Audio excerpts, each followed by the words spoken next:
This conference will now be recorded. So this morning we're going to go over a backpack to career, dress for success.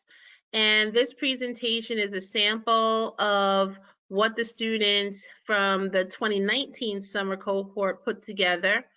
The assignment included either you choose dress for success to-dos or dress for success to don'ts, not to don'ts, but don'ts. And when I go through the slideshow, you'll get a sense of, and this is when I say dress for success, and to Madison's point, yes, basketball shorts are comfortable, but I don't think you want to show up to a job interview, a professional job interview, or if you show up to instant decision day. Once we're back on campus, we have four-year colleges and universities that come to our college, and you're able to schedule appointments when it's time for you to transfer, and they do instant decisions. So they're reviewing your transcripts, they're giving you an interview, they are reviewing your EOF recommendation that I will give you so that you can participate in the EOF program on the campus that you're interested in transferring to once you graduate. But those are opportunities where you want to always put your best foot forward and dress professionally, okay? And so our first slide, this student chose to do dress for success to-dos, and this is still a casual dress for success look.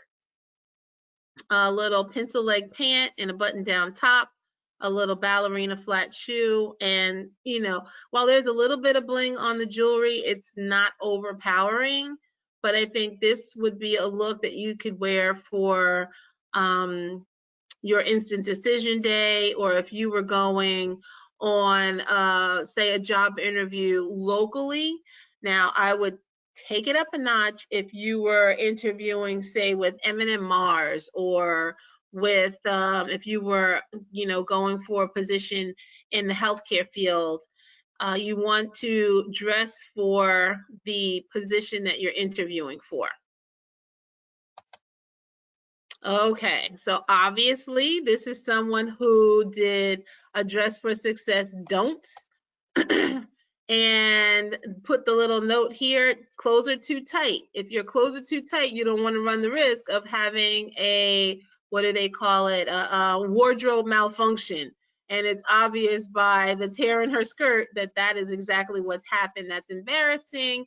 You're not prepared, you're not comfortable, and you won't be on your A game in terms of answering questions. And while, slides and cargo shorts and short shorts and whatnot are comfortable, maybe you could show up to the Burger King or to the bowling alley or to a movie theater in these outfits and get hired. So I don't know. I don't think that you could ideally stand out amongst the competition in these outfits if you were going for a more professional position. This slide attacks my entire wardrobe. And your wardrobe can totally be this, but you need to have something in your closet that will be more professional, so that way you can have some transition pieces, so that way you can dress it up just a little bit. We're all pretty spoiled because we're working from home. Some of you are still in your pajamas. I know I have a little sparkly top on top, but I have on some, stretchy sweatpants on the bottom. And certainly if we were on campus, I would not be behind my desk barefoot with sweatpants and a tank top on, okay? So this next slide is also what not to wear. Again, while all of these are likely pieces that you have in your wardrobe, sweatpants, slides, a Hawaiian top, and it's so funny because Ben Franklin has a mask on, and last year we weren't wearing masks, so that's too funny.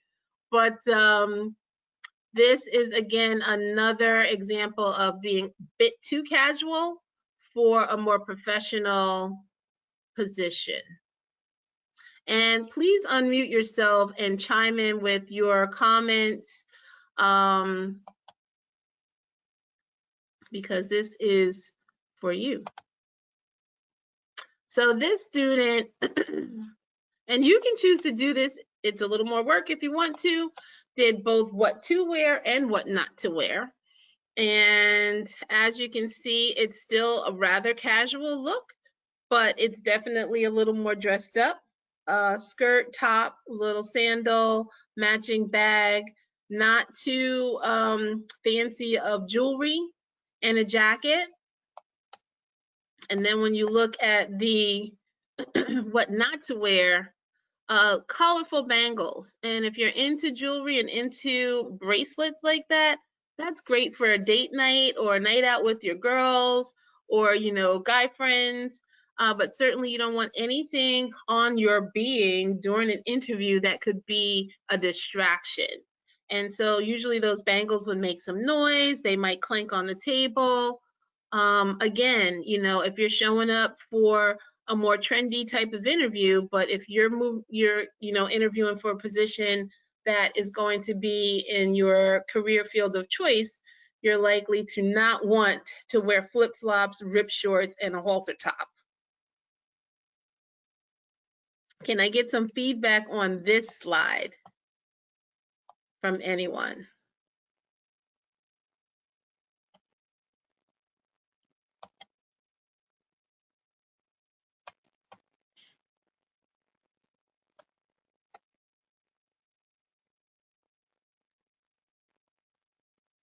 So someone asked in the chat, how long does the presentation have to be?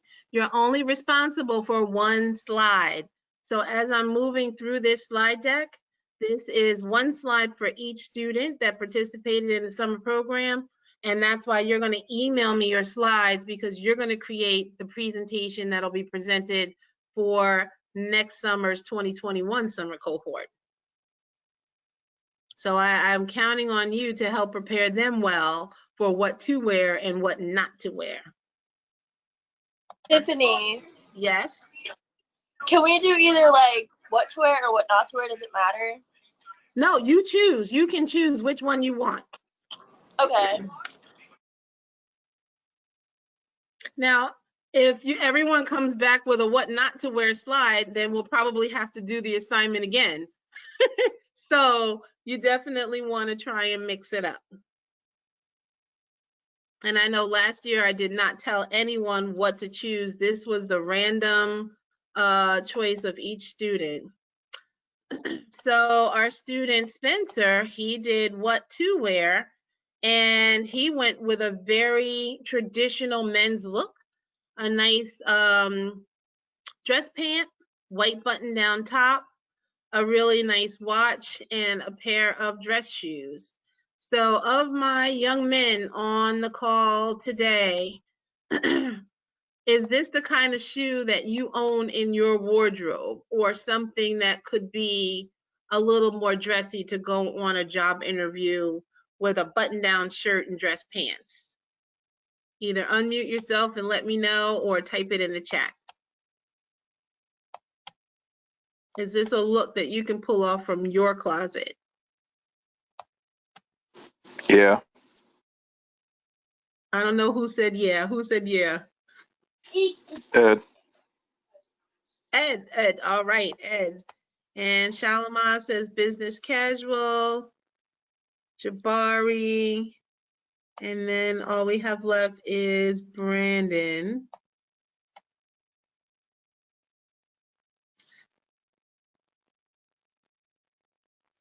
Brandon. Okay, well, here's the good news.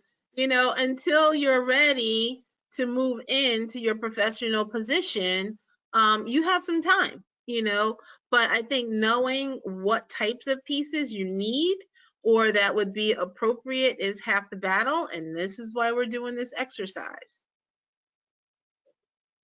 And I have to tell you, like, this looks like a very expensive watch, None of the things that are represented in the slideshow suggest that you have to go and spend a lot of money, because you can get very affordable pieces at, I think Lisa just put in at Kohl's. You can go to Burlington Coat Factory. They have a lot of really good affordable options. Also, Marshall's has a lot of affordable options. Sometimes you'll catch amazing sales at Macy's when they have their big sales. And then I believe, I'm not sure if it's in Warren County, but I will double check. But it might be for our young ladies. There is a, I forget what it's called, like it's something closet. And they provide professional attire options for young ladies. In the same way that you can go and get like those reduced price prom gowns, they have skirts and pant sets and blouses and shoes and handbags that are basically gently used, practically brand new. So the place Oh, there you go. Plato's Closet. Yep, I see it in the chat now. I'm busy talking and everybody's posting. So Plato's Closet. So if you're familiar with that, certainly, you know, that would be a suggested place to go and shop. And once you get that job, you land the job, you're making the big bucks, then you can go and spend a little bit more if that's your choice. Okay, so this is what to wear. And this young lady, Krista, happens to be a very casual, laid-back individual. And, I mean, like in real life, she definitely is. And so you can tell by her choices in terms of what to wear, like the turtleneck and the dress pant, definitely, you know, I think, again, this would be appropriate for a good number of the jobs that you may apply for while you're still enrolled at, you know, Warren County Community College.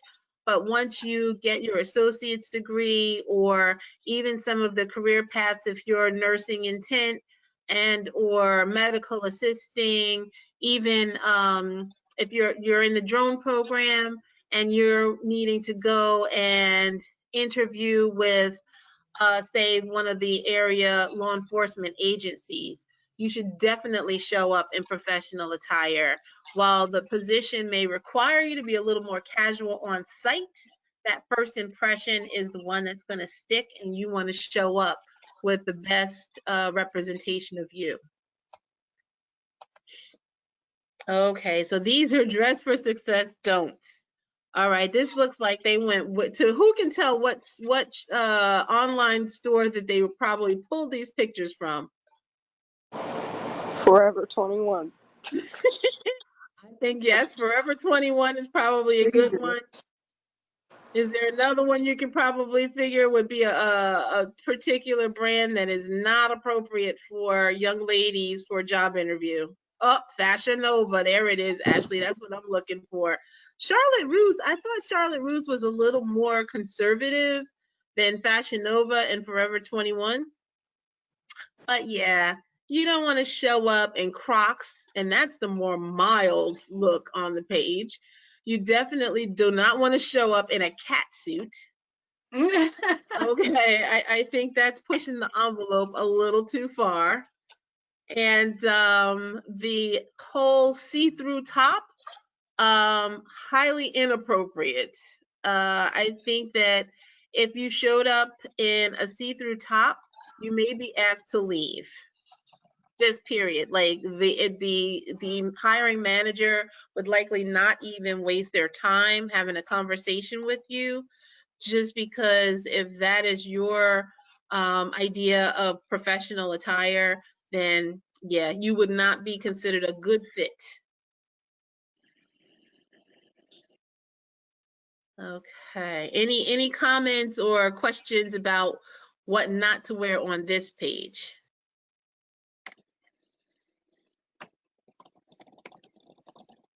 So what I will say is, if Megan you likes were Megan likes the Crocs. Crocs, yeah. I think the color is pretty. And they look comfortable. That barely look like Crocs. I don't know. But the one outfit that I would say would, potentially have some appeal is the one right here where she's got the little skirt and the little side halter. If you were going on an interview at a restaurant and you were interviewing for a hostess position, okay? And if it was a more trendy restaurant, maybe they want to see what your style is like. You may not show up in, dress pant and a button down top because you want to show that, you fit in with the trend of the restaurant, and so that you would want to align your look with that. Everybody clear on that? Okay, so dress for success to do. So last year we had Brandon, and Brandon, he took a page right out of GQ magazine, and he had the traditional dark colored suit with a dark blue tie. Of course, he has a belt and a white button down shirt, and these look like Brooks Brother shoes. So this is definitely I would say if you were interviewing on Wall Street or you were interviewing at one of the big utility companies or any of the Fortune 500 companies, that this would be a look that you might like to go for. And while this might not be your style or choice for every day, certainly you would want to put something like this on to represent yourself. Christy asked when they're going to be presenting their slides. You're going to present your slides tomorrow morning. So at our 10 o'clock session, everyone will unmute themselves and you will come on screen so we can see you, and you will present your slide. What I will expect is that this afternoon, you'll take this afternoon to pull your slide together.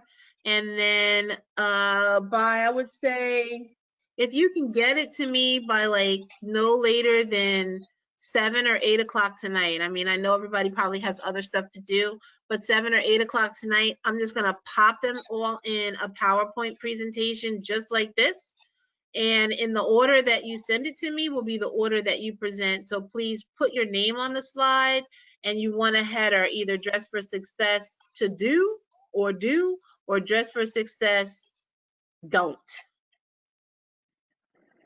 Okay?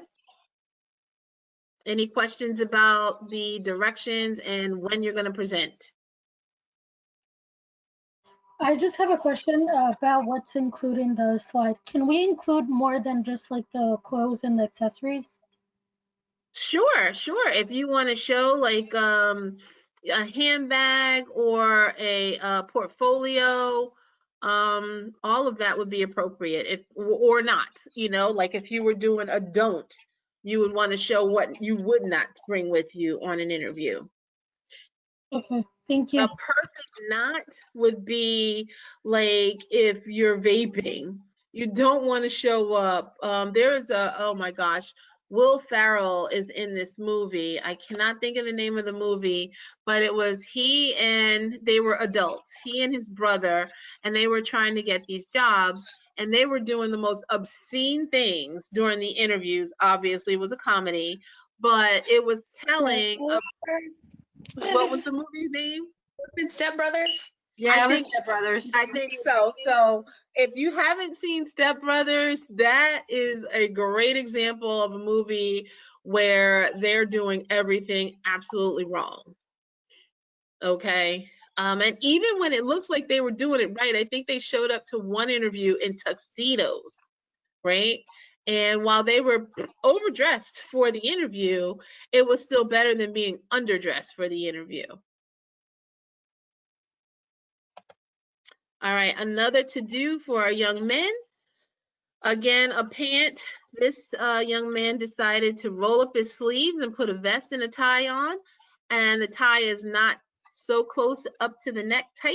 It's a loose knot with a nice casual shoe and a trendy watch. So certainly if I was the hiring manager and you showed up in this outfit, right away I would make some, observations like, oh, you're showing up and you're taking this job interview seriously because you've taken the time to prepare yourself. Okay.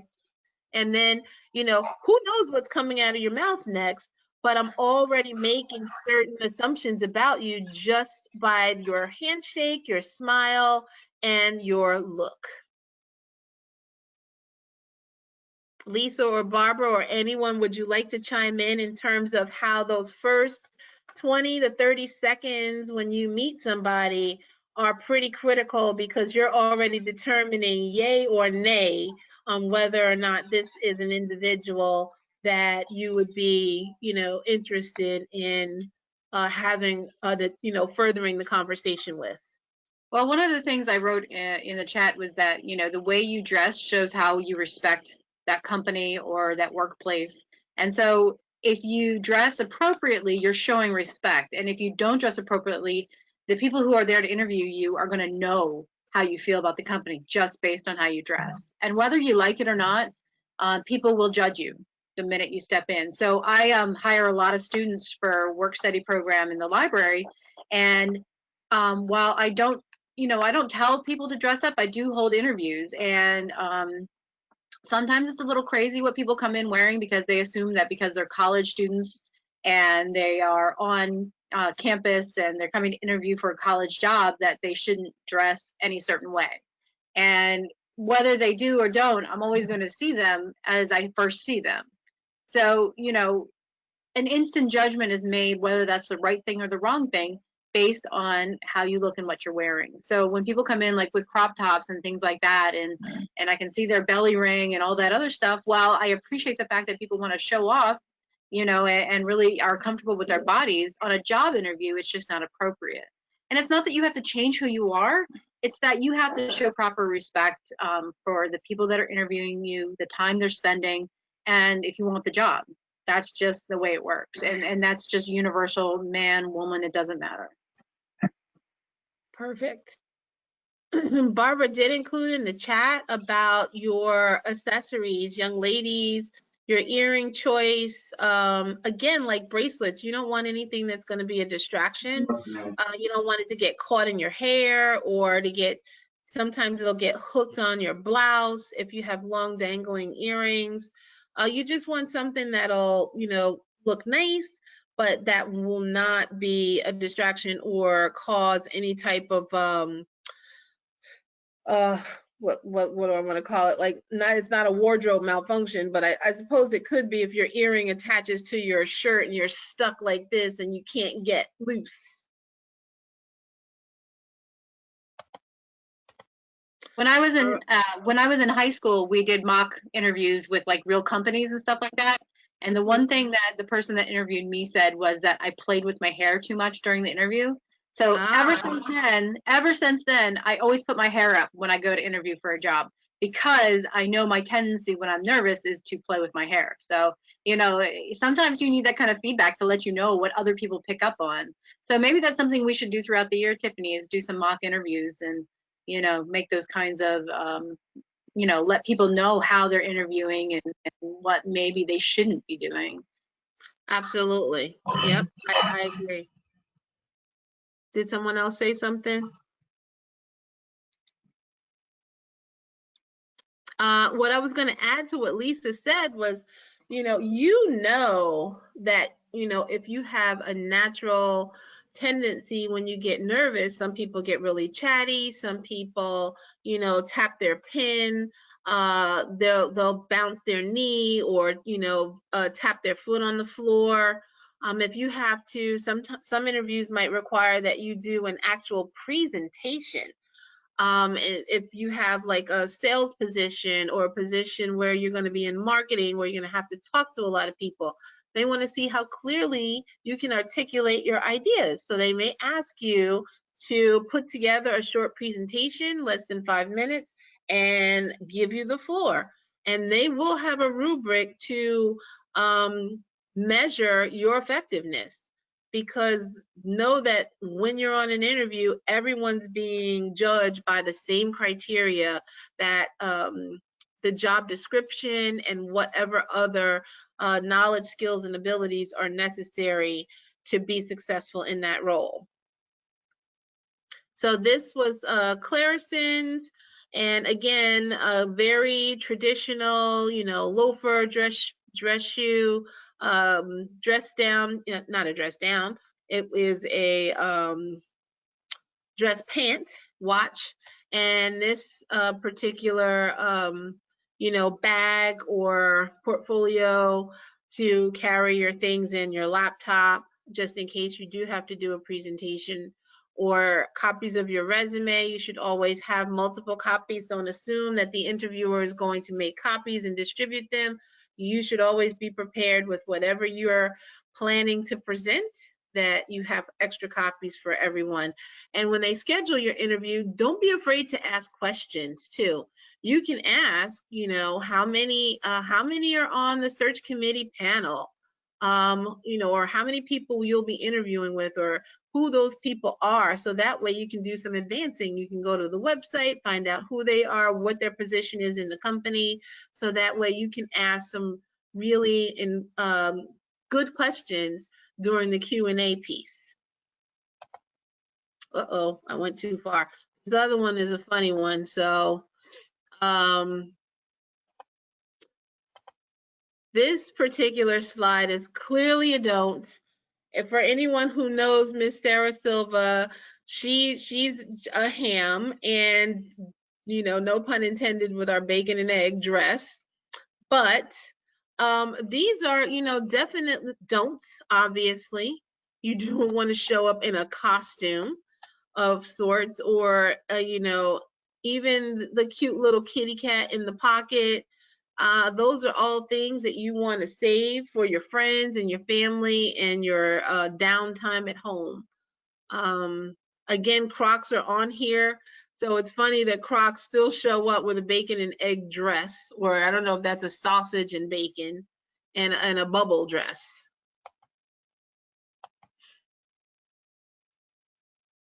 So this is another dress for success don't.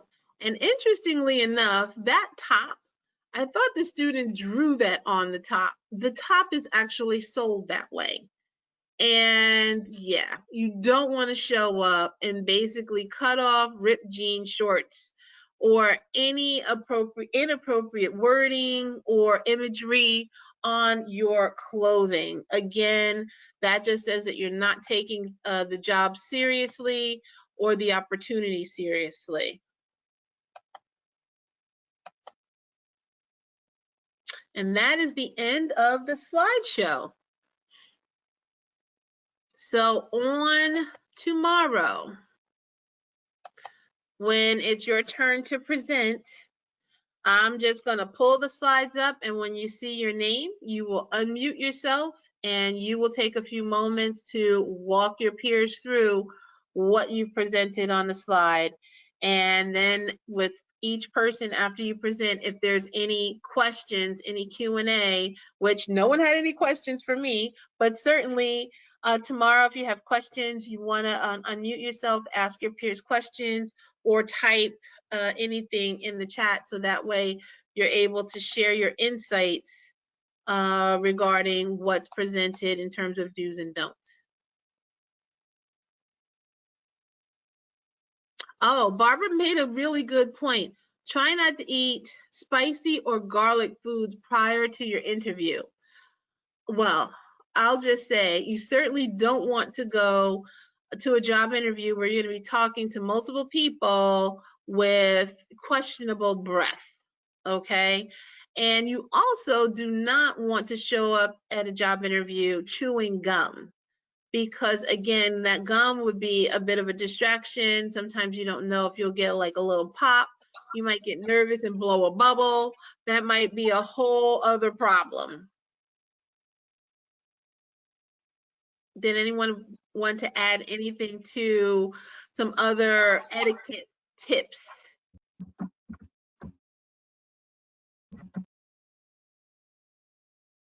I think I would just add that personal hygiene is definitely important for that. Generally, I would recommend taking a shower right before you go, brushing your teeth, all of that, because I've had people come in and they don't know that they don't smell very good, but sometimes they don't smell very good, but you don't know it yourself. Like, I'm really into, like, do I smell bad or not? It's my anxieties, I think. So you know, just keep in mind that even if you can't smell yourself, somebody else might smell you. If you do wear pure perfume or cologne, make it very light. Don't put it on heavily, because you don't want to smell that way either. Even if you smell good, you don't want to smell too good.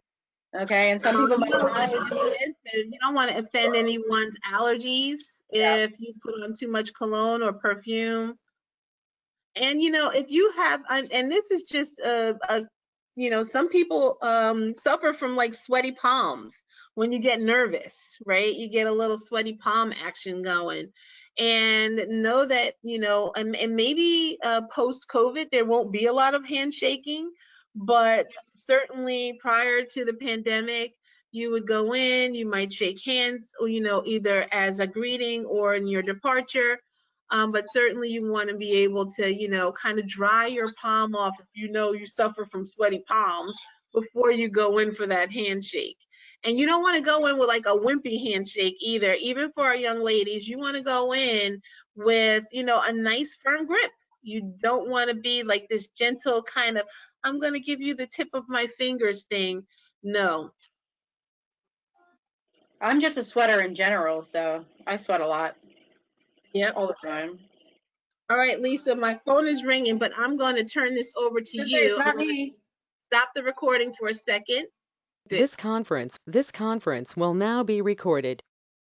All right, everybody. So it's me, Lisa, your librarian. Today we're going to talk a little bit about the different citation styles and how you put them together. So what I'm going to show you is part one of a presentation that I'm going to finish up, I think in 2 weeks. Anyway, today's a citation part, but I think in a week, I'm going to be showing you how to incorporate citations. But this time we're just going to talk about the citation styles. So like I said, it's part PowerPoint, part of a PowerPoint, and then the rest is going to be available on the library's webpage. Now let me figure out where I put my PowerPoint. Should have had it up, my bad. I am not prepared for this job interview, guys. You're supposed to laugh. You guys laughing at me? Oh.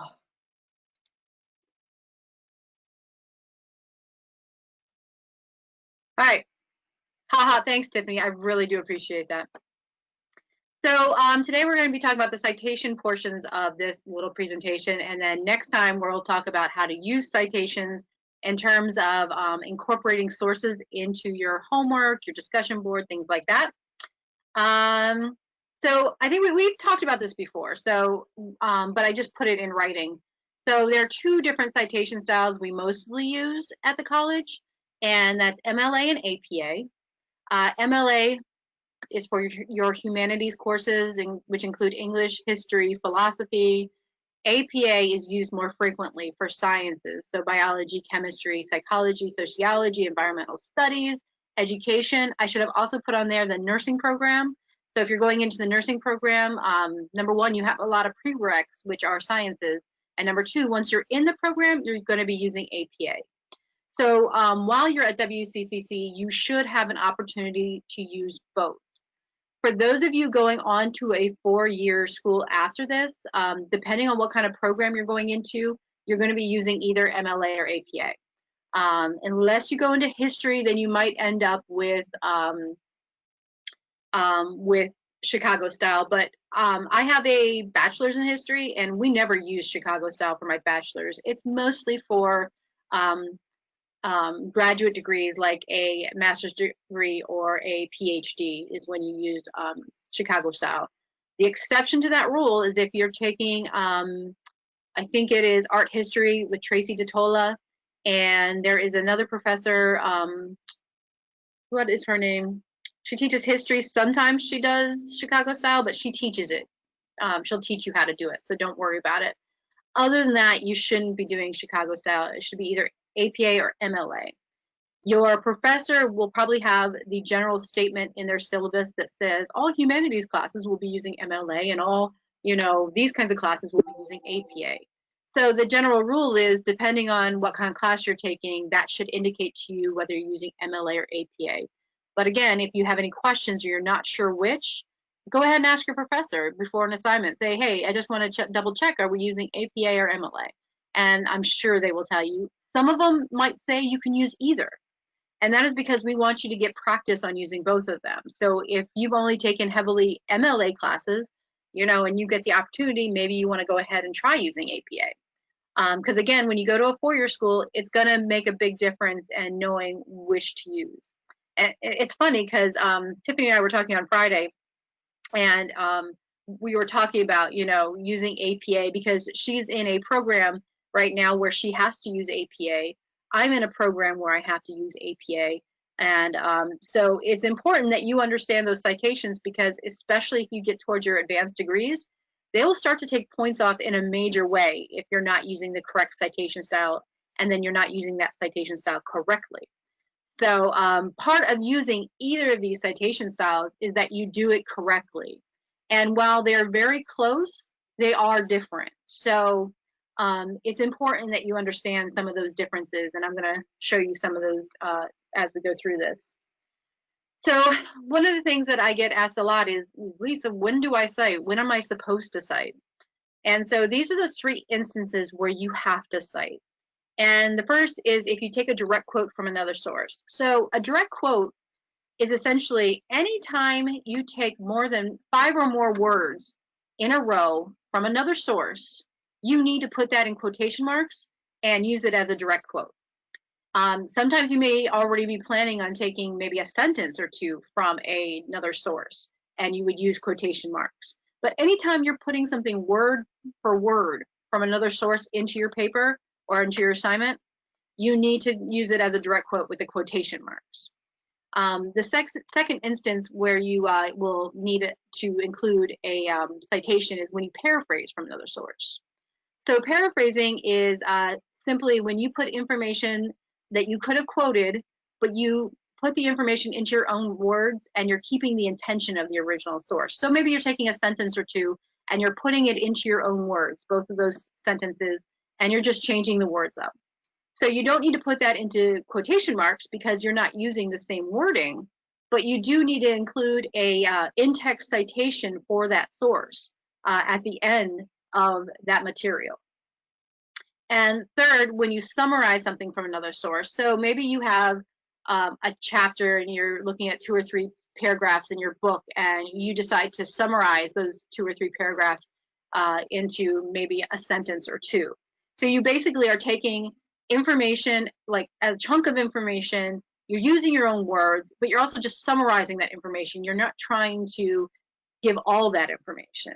Does that make sense? So what you're doing is not paraphrasing. You're not doing like a direct word swap. You're actually taking something larger and making it a shorter kind of summary in your paper. When you do that, you also need to go ahead and use an in-text citation. And one thing you need to understand when you're doing citations at all is that when you have a citation, when you're using a source for your assignment, you're going to have 2 types of citations for each source.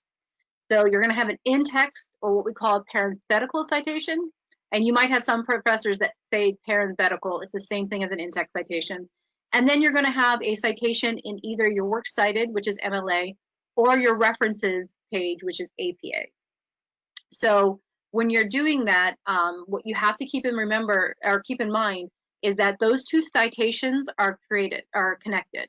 You should not have an in-text citation without also having that on your references or works cited page. You should not have something on your works cited page or your references page that is not also an in-text citation. So you don't cite material you're not actually using within your paper. There used to be kind of this thought that if you use a source just as kind of background information, but you've used it, but you're not incorporating it into your paper, that you should go ahead and cite that at the end of your paper. We don't do that at WCCC. We want you to cite what you've used. So if you're given an assignment and you have to have at least 5 sources, that means you should have at least 5 citations in in-text citation, 5 in-text citations, and at least 5 citations on your works cited or references page. And let me show you here. There's a link between your in-text citation and your end of work citation, whether it's the references list or your works cited. So your in-text citation is a short little citation that includes the author's last name or authors' last names. And this is an APA citation, so it includes this other information, but at the very least, it will have the author's last name. The point of that is that this author's last name, if your professor or somebody else who's reading your paper goes and looks at your references list or your works cited list, they will be able to match what's here, the first thing here, with what's in your references list. So this says label. Label is what I would look for in your references list, because your references list or your works cited list is going to be alphabetical by whatever you lead with. And so I can directly match by looking your in-text citation to your works cited or references citation.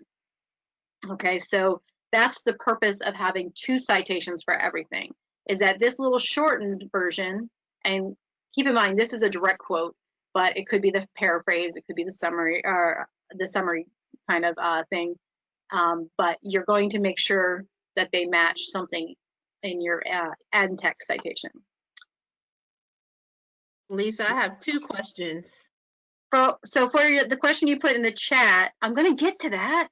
Okay. And it's no, if you have 3 authors or more for both MLA and APA now, you do use et al. But for 1 author or 2 authors, no. And what's your second question? So second question, oh my gosh, whenever I use the cite tool in the library resources, right? And I go to APA and I copy and paste it. When it goes into my Word document, the formatting gets all just misaligned. So everything then lines up, but then it's like you can't indent the rest of it. So is there a workaround? Because right now, all of my references on my all my citations on my reference page are all left justified, and it does not have that indentation. My professor didn't say, "Oh, Tiffany, Dean Warren." She's not going to call me Dean Warren, but she, you know, has not dinged me for it, because the format other than the alignment is correct. But I was just like, is there a workaround for that? So can you wait a little further in the presentation? I can show you exactly how to work around that. Absolutely. Okay. Thank you. I'm not there yet, Tiffany. All right. I'm excited about this because okay. You do need it. We all need it. That's the thing. Like I even have to sometimes. Yes, Megan, we'll make sure you get that sent to you. Somebody's calling. Who the heck is calling me now? Thank you. My dad's calling me. How do you like that? I told him to call me on Saturday and he calls me today. Okay, so. Oh, wait, one other quick question. So what you're presenting, is this the 6th edition formatting or 7th edition formatting? So for MLA, it is the 8th edition. Okay. For APA, I'm going to show you resources for both the 7th or the 6th and 7th edition. Okay. So for this example, this is not an example for you to follow. This is just an example to show you why you do an in-text citation and how it relates to your citation at the end. So I'm not into specific citation styles yet. Okay. Okay. Got it. Hold on. I promise we will get to it. I promise. So for MLA, this is basically the order of information for your works cited citation. So it goes author, and if you look at this, it gives you the punctuation after each source, because punctuation actually matters when you're doing citations. And these are what MLA calls these containers every time you have a period. So you have the first thing that should be listed in your works cited citation is the author, and it goes author's last name, comma, first name, and middle initial if there is one, period. The title of the source, so it could be a book, it could be the title of a journal article, the title of a web page on a website. Then you have the title of the container. So the title of the container is, for example, if this is a journal article, you put the title of the journal article under source. The container would actually be the journal it was published in. So whatever was contained the source. So if you're using a web page, now there's a difference. You need to understand the difference between a website and a web page. A website is the whole overall place where web pages are hosted. So a web page is an individual page of a website. So the title of the source would be the web page you're looking at and you're getting your information from, whereas the title of the container would be the website. And I'll show you more information on this in a minute. There's never been an instance where you've ever actually needed to use other contributors. So if you don't have this, you move on to the next. So it'd be version, and in journal articles, that would be volume number. Number, again, in a journal article, number would be the number, the volume number is version, and the issue number would be number.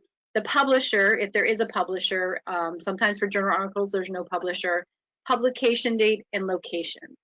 Okay, so a lot of these you might skip over. If you don't have number 5, you skip to number 6. So if you don't have an author for something, and a lot of web pages don't have authors, you would skip right to title of the source. Okay, and that's how that works. So these are the different elements that you can include in your works cited citation, but if you don't have them, you skip to the next thing. Okay, and that, remember, that's MLA. And then your parenthetical citation or your in-text citation includes the author of the source, or authors depending, and then the page number where you found it. And you're going to include a page number whether or not you have used a direct quote, you summarize something, or you're paraphrasing something.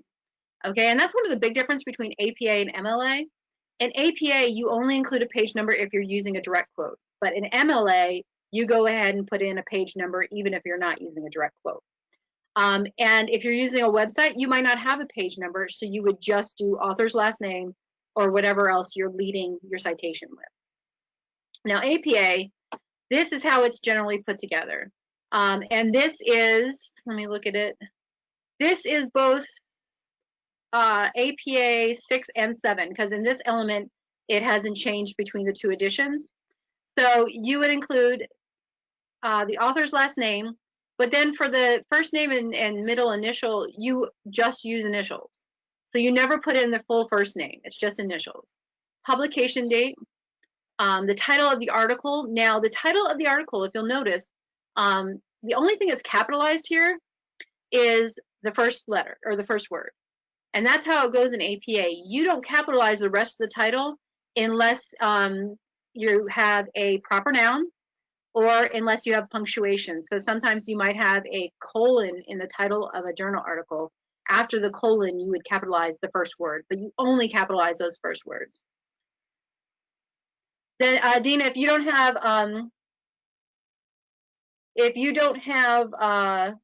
the author or the page title, I would really have to look at that to see what you're citing. So you should run it by me so we can figure that part out.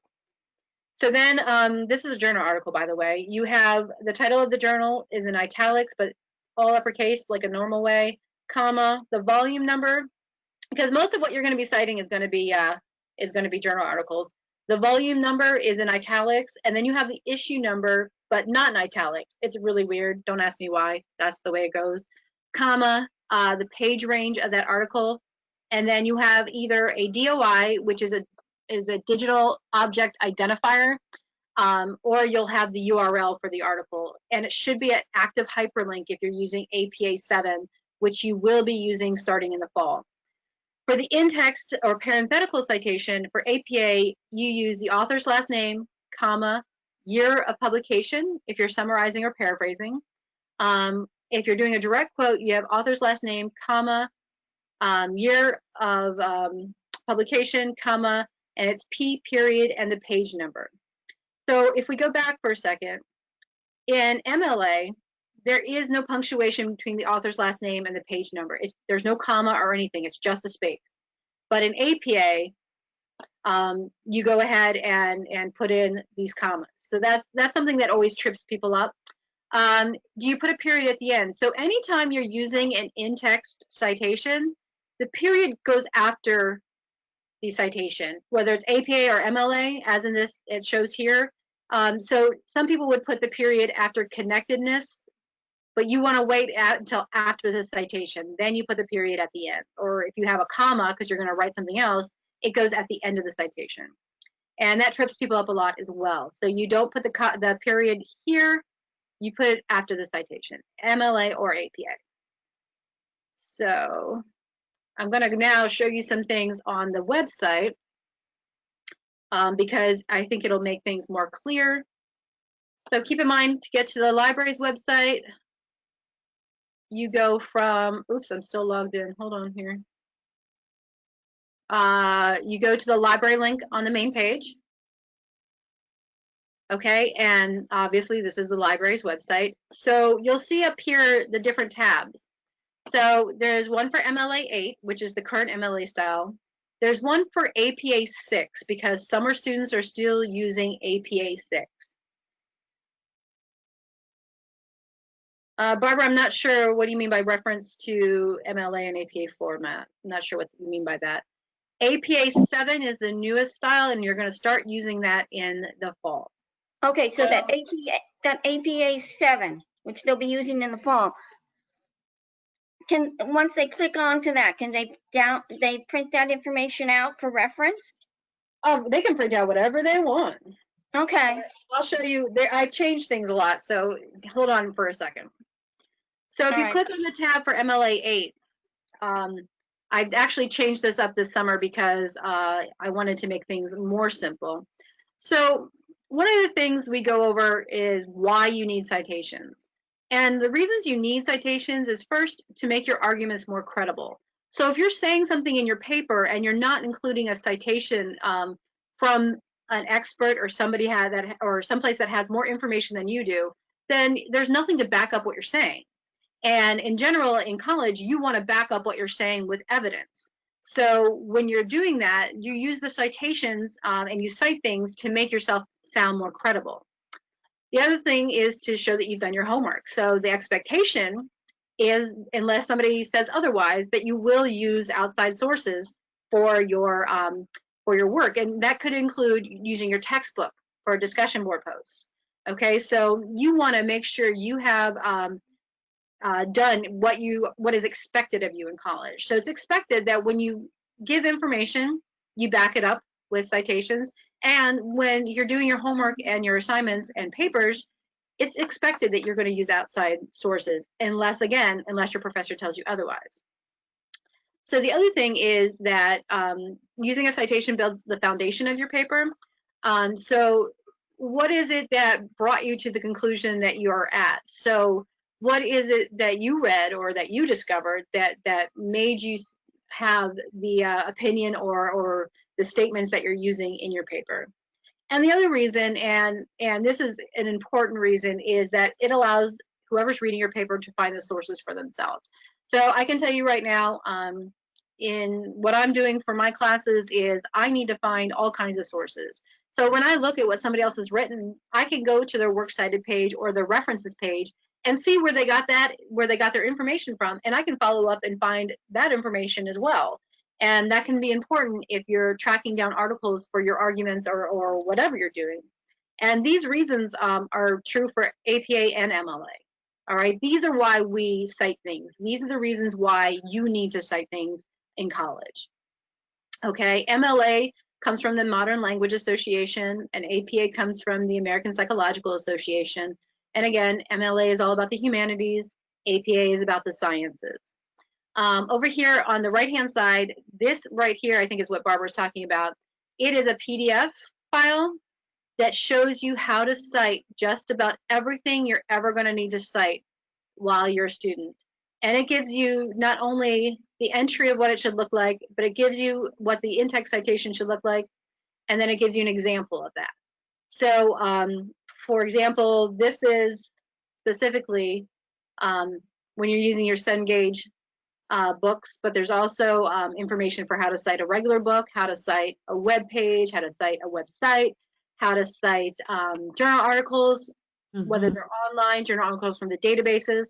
And actually, this guide will be updated shortly, and it's going to include like a table of contents so you can see exactly where you need to go. But in the meantime, one of the things that I've done on the site is I've created these, so you can say, okay, I'm using my textbook, Cengage, okay. Now, the difference between Cengage for MLA 8 is that it depends on whether you're using your computer and you're going to the Cengage website, or if you're using the mobile app for Cengage. I don't recommend using the Cengage mobile app, but if you do, this will show you how to cite those via the app. So let's say you're using your textbook and it only has one author. All right, so again, this gives you the setup, the format for your works cited entry, and the format for your in-text citation. Now, a lot of times for MLA, or I'm sorry, for your textbooks, you don't have a page number sometimes. Not always, but some of your textbooks won't have page numbers. So in those situations, you want to use either a chapter number or section number where you're getting that information from. And then this gives you an example of what that would look like. And yes, in MLA, you have to use this crazy URL. So that's just the URL that you're looking at when you're looking at a web page. You would just copy and paste that right into your citation. And you don't put the HTTP, you put everything after that. So whether it starts with www, or you can see up here, it starts with Warren, you just don't include that beginning portion. Okay, and it shows you some things are in italics. So that includes the title of books, the title of the where you're getting that from. Those things are all in italics there. And so if you're using books, journals, newspapers, now if you're using the databases, they are cited a little differently than if you're using a journal article that you get online that's not from our databases. So that's why there's two different sections. How to do websites, how to do audio visual, and that includes like streaming videos, pictures, podcasts, interviews, and even your lecture notes. So if you're using your lecture notes or you're citing a PowerPoint that you saw in class, this shows you how to do those citations. And there is information on how to do those parenthetical citations. And I'm actually going to go over this next week in the different ways that you can use citations and how you can cite them. But that's available. Information on how to format an MLA works cited page. So every school, not every school, but different schools have different things that they want you to do. So I recommend that you go by what we are asking you to do in terms of formatting. So that's here as well. And then over here, there's a tab for direct quotes, paraphrasing, and summarizing. So if you're not sure what the difference is, give you examples on what it should look like, or excuse me, what is quoting, paraphrasing, and summarizing. It's right here for you, and then there are additional resources. But each one of these tabs, depending on what you're looking at, you can just go to the tab and say, okay, I'm looking at a database with more than 3 articles. And this is kind of what Tiffany was talking about. So in MLA, if you have any resource that has more than 3 authors, 3 or more authors, excuse me, you only cite the first author, and then you follow that with et al., which means in Latin and more. Okay, so that's all you need to do for your works cited format if there's 3 or more. First author, followed by et al., and then you keep going with the citation. And in the in-text citation, again, just going to be the last name of the first author, et al., and a page number. So it would look like this. And this is how, even though there might be 5 authors to this article, you only cite the first one and then include that et al. To let whoever's looking at it know that there were more authors. You just didn't cite all of them. Does that make sense? It does, Lisa, but now the author's first name, shouldn't it just be their initial? This is MLA, Tiffany. Oh, okay. See, MLA I'm paying attention, but not all the way. I know. This is MLA. MLA includes the full first name, and then Okay. when you do anything with two authors, it looks like this: first name of first author, first name of second author. Oops, I gotta change that. That's wrong. Let me see. Okay, so it should be last name of the first author, first name and initial of the first author, and then it goes and then in regular order the next author. So it's completely different from APA in that. And it gets confusing when I have to switch back and forth when I'm helping students. I'm like, am I doing MLA or APA? I can never remember. I have a master guide at the library that I have to pull out sometimes to make sure I'm doing it correctly. So that's the MLA citation tab. So we have the APA 6, which is what, if you're in psychology right now and you're citing things, that you should probably be using APA 6 formatting. And in this tab, I give you that. There's the APA citation guide here, just like an MLA, which shows you just about everything you're going to need to cite, and the examples. So this is actually the citation for your psychology book. This is what the citation is. You can just copy and paste that into your document if you want. And again, the in-text citation is author's last name, comma, year publication. And then if you have a direct quote, it's comma, P, period, and the page number or chapter number.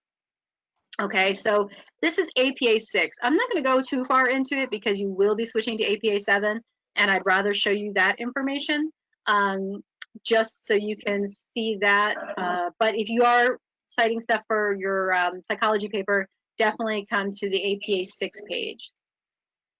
APA 7, it's a lot of fun actually. You can see beginning with the fall 2020 semester, we're going to be using APA 7. So again, APA, same arguments as to why you need to cite things. It's the exact same stuff. And over here on the right-hand side is the new guide for doing APA 7 citations, and this does have a table of contents.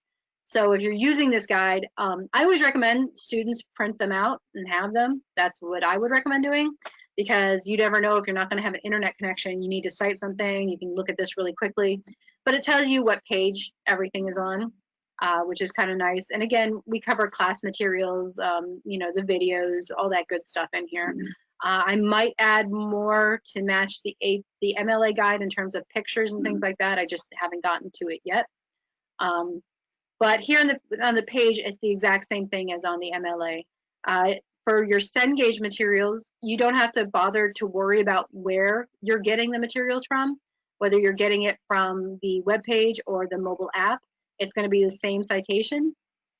Okay, so the general citation for your Cengage stuff is last name of author, first and middle initial of author. See, that's one place that MLA and APA are very different.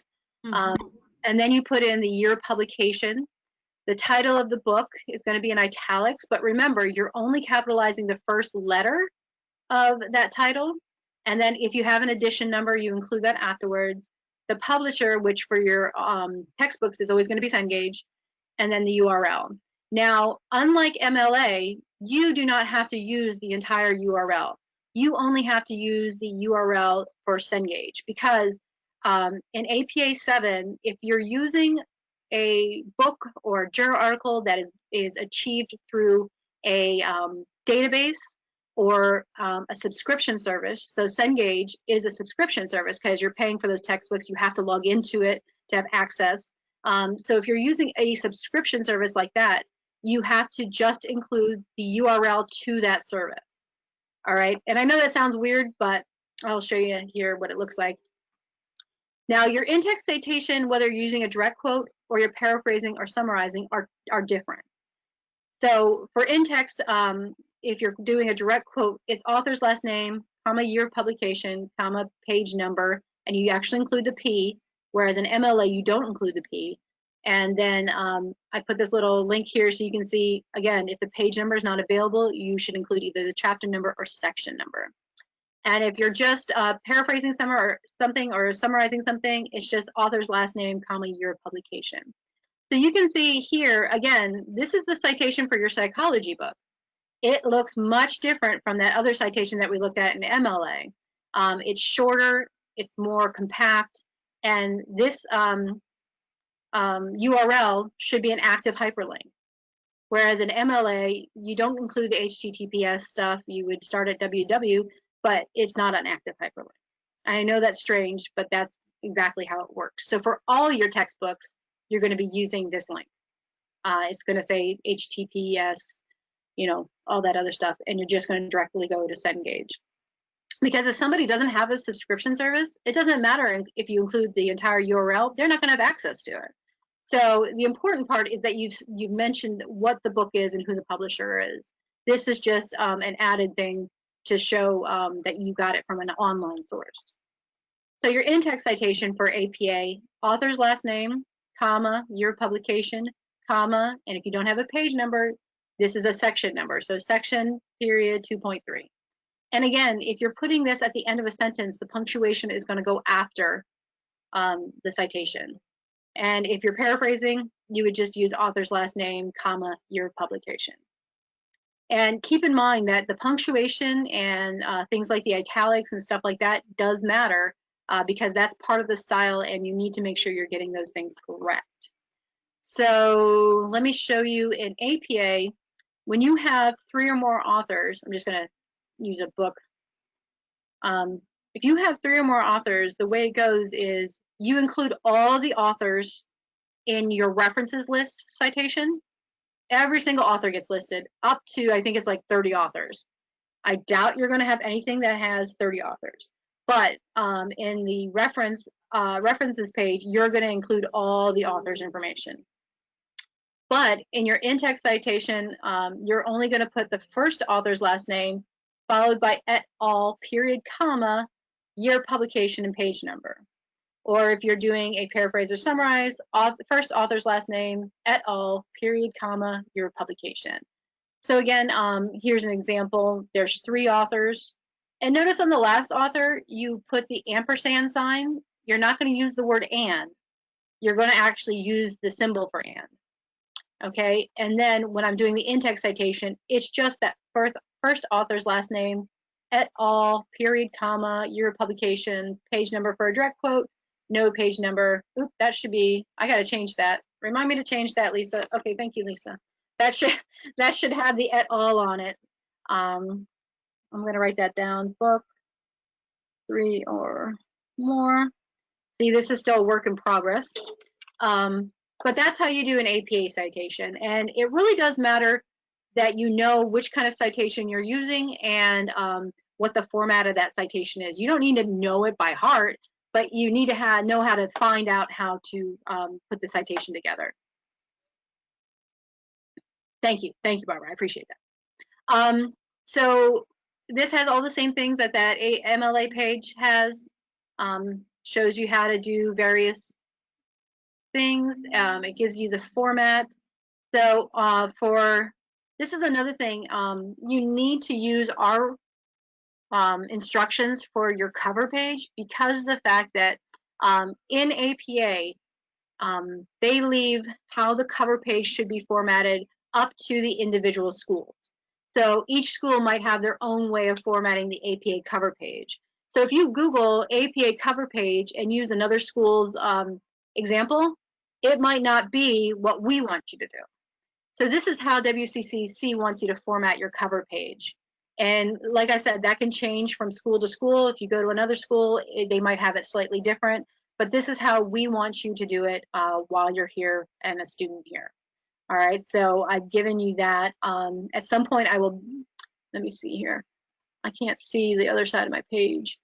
No, okay, so sometimes I'll probably include some information on, I'll probably make a recording during the fall semester on how to go ahead and format that in Word. Oh, something I want to tell you guys about Word. Now, Word has in it references, a references feature, like a function in there to help you do your references, and you can choose what kind of citation style you use, and it's supposed to set up the page for you and help you do your references. Do not use that. Please do not use that. It makes it 10 times harder. 9 times out of 10, the formatting is not correct. And the other thing that is a problem is that once you start using it, you can't format your references or your works cited list correctly. So please, please don't use that. I know some people think it's going to be easier, but in the end, it's actually just not easier. So I'll show you that in a minute when I show you how to take citations from the databases. So are there any questions so far? I am going to show you now how to grab those citations from the databases so that you can see how you need to change them when you use them in Word. All right, any questions? Type yes or no in the chat so I know. See if you're awake. Yes. Is there like an official website for these citation formats? Yeah, it's right here. Oh, you mean from APA and MLA? Yeah. Yeah, they're both, so I think MLA.org will take you. However, they will not give you the information because they want you to buy the book. So they will not give you all the information you might need. Like if you ask how to do a specific citation, they are not going to do it, nor do they have a feature like a citation builder on there because they want you to buy the book. We do have the book in the library at the references desk. But so when you go to MLA.org, you just type on MLA style. And again, they want you to buy the book is mostly what they want. So I highly recommend you use the library's website just because everything on there is free. And I've taken everything directly from the MLA book and the APA book. So if APA, now APA.org is also a great place if you're doing looking for resources in psychology. They have all kinds of different publications and articles and stuff that are free. And using the APA as a resource is good because it's a reputable source, which is again something we'll talk about next week, I think. But let me see here. It should be on here somewhere.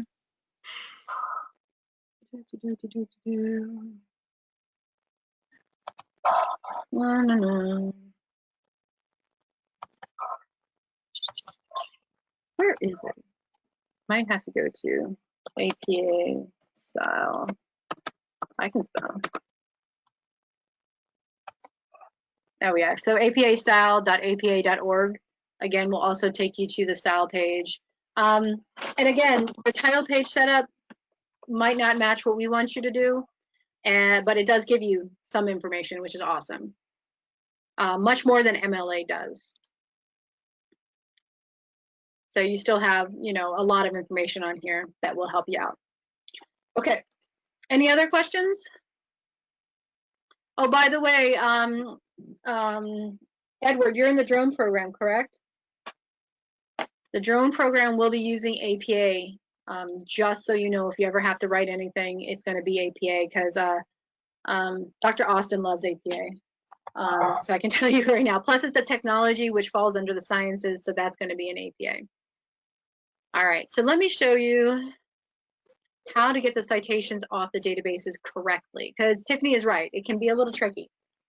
So I'm going to go to the databases. So remember, that's under Library Online Resources. I'm going to go to EBSCO Discovery Services. I'm using my network or email username and password, my first initial last name, and my super secret password. Madison, wake up! Madison, you probably already have done APA and MLA since this is your last semester, so I'm not too worried. If you haven't gotten it right by now, I can't help you. So let's again, I'm going to search for zombies again. And I'm going to look at peer-reviewed stuff. So I'm getting academic journals. Zombies go to Toronto. Huh. A horrific attempt to engage students in critically thinking about Turkey's undead application to what? All right, I'm going to use, no, that's a book review. I don't like that one either. It's so funny how zombies, once it became like a popular thing, like what, 10 years ago or so, you know, when some of those shows and movies came out, is that people try to incorporate zombies, just the word, into articles to make them more interesting. And I just think that's really fun. Did you guys know there are zombie ants? It could be us one day. All right, so I'm going to pick this first one. When you're looking at the article, and I know I showed this to you guys, one of the options you have on the left hand or the right hand side is the cite feature. So when you click on the cite feature, it's going to give you your citation style. And since Tiffany is asking, and she is using APA, we're going to go ahead and take this APA citation right here and highlight it. I'm going to copy it. I'm going to open up my Word document here. Sorry, I keep having to move chat so I can see you chat. I'm glad you're awake, Madison. I'm going to hit new blank document. And I'm going to paste that in there. Now, Tiffany, are you paying attention? Uh-oh, we lost Tiffany. She's the one that wanted to see this, and we lost her. Great. Anyway, so when I copied and pasted this in, just as it was, you can see, I hope, that there's this gray background on here. And other than that, though, it looks like everything is there. Authors' last names. One thing, what's wrong with the title here, though, of the journal article? Only the first letter should be capitalized. Exactly. So, wait, who's that? Nobody. Oh, still no Tiffany, huh? Seriously? All right. This was for her benefit. So generally, I'm going to delete this so I can show you better. When you copy and paste the reference in from the databases, when you paste it in, you want to go to that little control where you have the paste options, and you can go ahead and do keep text only, because I've seen it where the text comes out all red, where it has that background, where it just comes out funky, and it does happen. So you need to remove the existing formatting so that you can change it in the way that you want. So it says, we already know that the title should only be capitalized after the first word. So zombie should be capitalized. A should be capitalized because there's this punctuation here, but everything else as part of this title should not be capitalized. So what you can do is you can highlight what should not be capitalized, go to this little a, big A right here, and put lowercase. All right, so that changes it for you. Now, when we're looking at, hold on one second.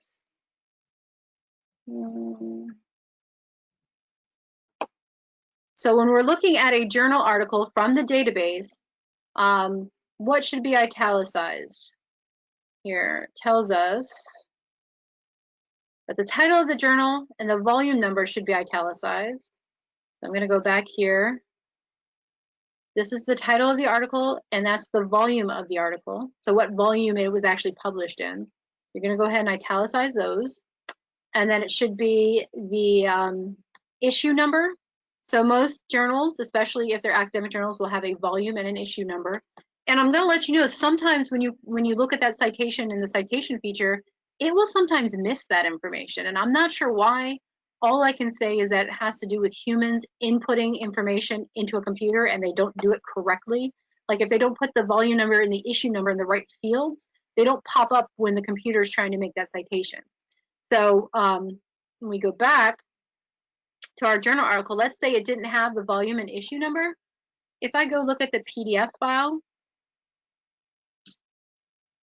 oftentimes it's going to have the information like at the bottom or top of the page. So this tells me, okay, so there's the volume number and the issue number. Just in case it's not in the citation, go back and double check that it's not somewhere on the journal article itself. Okay, and I see that happen a lot where it's just not complete. I've seen journal articles come up and it says there's no authors, but there always are authors. 9 times out of 10, there's going to be an author, at least one, if not more. So just make sure that you're being aware of that and going back and looking and comparing it to what is given to you in that citation. The other thing you're going to want to do, and this is true just like in your Cengage textbooks. So this article is coming from a subscription service that the library is offering you, but we pay for that subscription service. So if you don't have the login login information for that subscription service, then you would not be able to access the article at all. So instead of using the URL for that particular article that it gives you, what you want to do is use just the URL for the actual, I can't see. Oh, that would explain it. Yeah. Right. Hold on.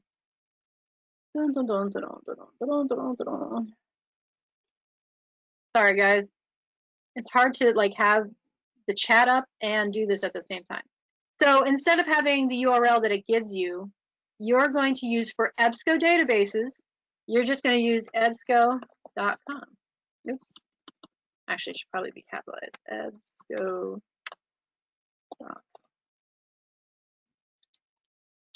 Okay, that's the URL for the databases. We're going to put in www.ebsco.com, and then this should be an active hyperlink. So you go ahead, put in the link. There you go.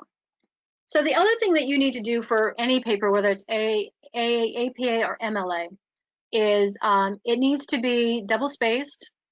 You always have to use a certain font.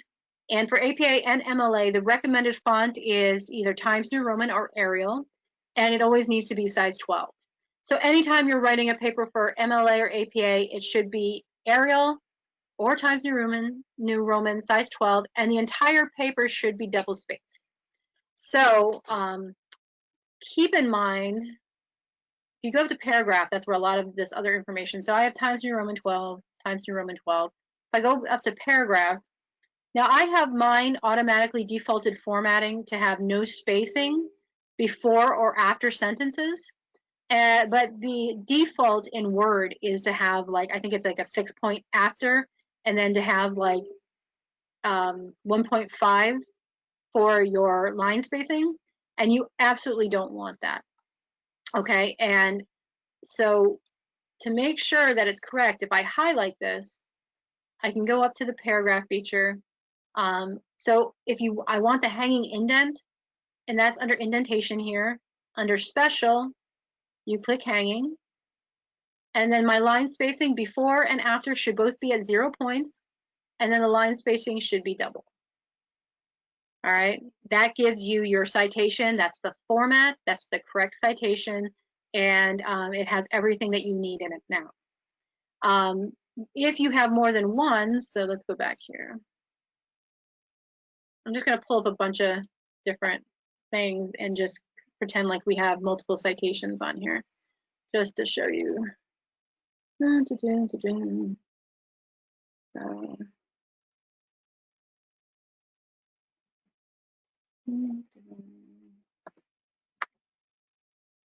Remember, I want to do that paste option.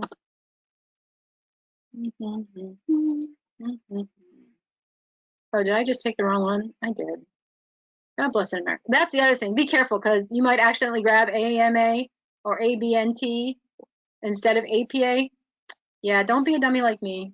Make sure you're using the right one. I wondered why there was a period at the end. I should know better than that. And I'm going to do the mentalize the zombies.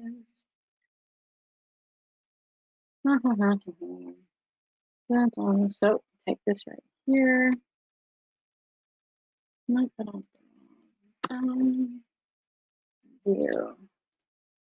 All right, so I'm going to pretend that I've done none of these fun things. So what I do with my own papers is like I put all the citations on my references page. So this is APA. So at the top, you're going to include references. And even if you only have one reference, it's still going to say reference always. I know that's weird. Same thing with works cited. It's always works cited, not just worked cited. All right, so for now, I'm going to put a line in between. So this second citation, all right, the author's last name is all in caps. That's not a good thing. I only want that first letter to be in caps. So again, I go to my little a, big A, and I go capitalize each word. That puts it back. So then that's the first initials, the year, All right, so again, we have an issue with the capitalization. Only the first word should be capitalized. So lowercase, so the should be capitalized because it's after this this hyphen right here. I mean, excuse me, this colon right here. And so the rest of that should be lowercase. And what I recommend doing is copying and pasting all your citations into Word and doing that, you know, formatting option where you don't keep the formatting. And then later you can go back through and make sure it's all correct. Don't get hung up on that right away. So the journal title and the volume number are going to be in italics. The issue number is there, the page number is there. And again, I don't want to use this because it's meaningless to most people if they don't have a subscription to EBSCO. So you're going to go ahead and type in the same one you had before. And we'll do the same thing on this one. Mental Lives of Zombies, lowercase.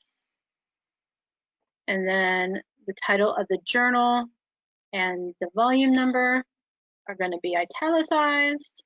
And then the same thing here. I don't want that. I want that. Okay. So let's say you're using these 3 references for your paper about zombies. Yay! So what you can do is after you've copied and pasted them all in is just highlight them all, go up to paragraph, and again, under indentation, you're going to do hanging. I don't recommend you try to create the indentation yourself because then you can get messed up and your spacing can get all funky. You want to use this feature in Word because it'll do it exactly how it should look, and it makes it much, much easier. And then the line spacing should be double, and that should be throughout your whole paper. The whole line spacing of your paper should be double. All right, now the only thing is now I have spaces in between them. Oh, how do you like that? It's in alphabetical order. Well, let's say they're not in alphabetical order. Let's put this up here just as an example. Okay. All you would need to do to put in alphabetical is highlight everything, not including references, but everything else. And then you use this A to Z button right here. You click on that. And you want to sort by paragraphs because each one of these is considered a paragraph, even though it's like a reference. And you hit OK, and it will put it in alphabetical order for you. Now, because we're using APA, the in-text citation for this first one, what should it start with? Anyone?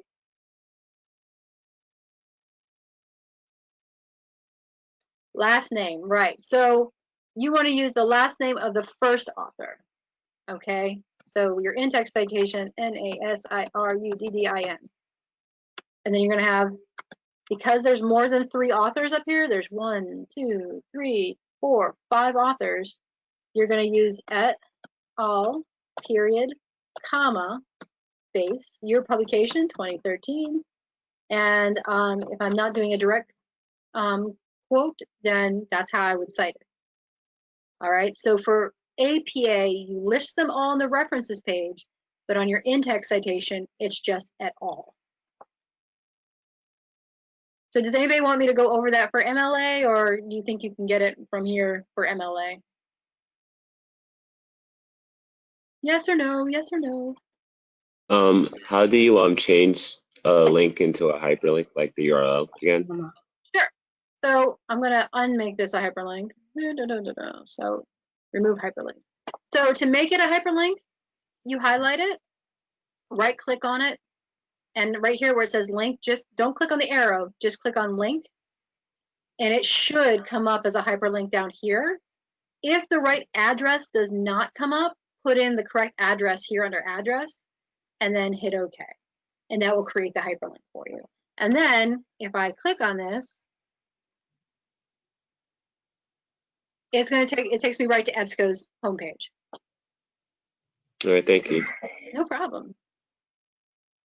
But in APA 7, they are active hyperlinks, which is weird because in APA 6, they weren't. And in MLA, oh, wrong one. In MLA, they're not. All right, does anybody have any other questions? And keep in mind, I know I did go through this fast, and for those of you who aren't familiar with how to do it, I figured in high school you probably did some MLA citation formatting. and you've probably used that a little bit, but it's going to be important when you're here because your professors here are going to expect you to use citations on a regular basis. So the more you practice it, I'm not saying like you should practice it on your own, but the more you do it for your classes, the easier it will become. And the formatting for here, the double space, the hanging indent, all of that information in terms of what you can do with the paragraph is going to be true for MLA as well as APA. So you're going to have that indentation, special hanging, and you're going to have the spacing 0, 0, and then double line spacing. And you want your whole paper to be double spaced. It shouldn't be double spaced plus 6. It shouldn't be, you know, 1.5 lanes plus 6 minus, you know, or plus 6 here too. It should be always 0. Okay, that's important because of Word's automatic default. It has not only does it change the spacing to a different spacing altogether, but it also has a different font that it starts out with, which is what, Calibri. And you don't want to do Calibri for your papers or your assignments. It should be Times New Roman or Arial, size 12. Don't try 12.5. Don't try 13. It should be 12. I know you want your papers to be longer. Sometimes you run out of things to say, but the correct citation style is important. And again, mistakes in this stuff is what can get you points off your papers. That could make the difference, like between an A and a B, you know, that kind of thing. So it's important to pay attention to. But if you have any questions, the things I offer all students are, number one, I will help you with your research if you get stuck, but I will not start your research for you. In other words, don't come to me and say, I can't find anything, or I haven't even looked, but I need information on this. You know, that's not going to work for me. You can come to me and say, hey, do you have any books on this? Well, when the library's open, I'll be like, yeah, we have some books on that, and I'll show you where the books are. But don't come to me before you even try to do some research yourself, because that's really frustrating for me, because I also feel like you're asking me to do it for you. So at least try. And then if you get stuck, if you're still not finding what you need, then come to me and say, Lisa, I really can't find anything on this. And the same thing with when you're doing your citations. My expectation is that you're going to try to do your citations on your own, but I am more than happy to sit down if you're having problems figuring out how to cite something. I will help you cite that. You can also turn your references or works cited page into me before you give it to you, or you submit a paper or something, and I will go over your references for you. I have no problem doing that, but I want you at least to see that you've tried to do it on your own, because it's important that you're able to work somewhat independently and to learn this information, but I'm here to back you up every step of the way. Okay, the only thing I will not do is I will not read your papers for you. That's the purpose of the ISC, and you can go in there and have people read your papers and help you with that kind of thing and paragraphing, and they will even help you brainstorm if you haven't started a paper yet. They'll help you with that process. But my job primarily is your research and your citations. Those are the things that I'm here for you for, and I will, like I said, I'll back you up the entire time, but I want you to put some effort in on your own to show me that you're at least trying. Yes, Barbara was freaked out. We got her all calmed down with her citations. And I looked over, I think every time before you turn something in, Barbara, I think I looked over your citations. Yes, So, and I did use you because I did freak out. It was, yeah. absolutely. So does anybody have any questions? Because we're going to break for lunch. And remember, you're supposed to be working on your slides this afternoon. You need to turn in your slides by 7 p.m. to Tiffany so that she can make the PowerPoint for tomorrow morning. So make sure you're using that. Oh, one other thing I wanted to show you really quick before we're done is on the live. While you pull that up, I'll just chime in because yes, you're absolutely correct. And I did already receive at least one PowerPoint slide already from a student. So if you get them to me before 7 o'clock, that's great. You can email them to me. Email them to eofp@warren.edu. It's easier for me to find them in that folder than in my email. The student who did it earlier did send it to me directly. That was fine. But now that I'm sharing with you, to email it to eofp@warren.edu. Please make sure you put your name on your slide, on the slide, not just in the title of the slide, so that way I know who to call on when we do the presentation. So once Lisa is finished sharing what she has to share, you're going to break for lunch. But guess what? You're done for the day. work on your slide. I will see you tomorrow morning at 10 o'clock. And I'm going to mute again because I'm actually on the call with Jeanette right now and Gotcha. in the office, and you can release them for lunch, Lisa, okay? Sounds good. And then you can stop recording when you're done. Okay, so just All one right, other thing. On the library's webpage, there's also a career help page, which I think I showed you, but there is a Dress for Success video here that gives you some ideas, as well as like mock interview preparation, how you want to behave, all that good stuff. So, and I have this infogram about Dress for Success, you know, what to wear, what not to wear stuff. So this information is here for you too. Interviewing and getting a job can sometimes be intimidating, especially if you're switching jobs and you haven't had an interview in a while, things like that. So just keep in mind that we also have resources like that available. So since there weren't any questions, I'm going to go ahead and say have a great lunch, and we'll see you all tomorrow, okay?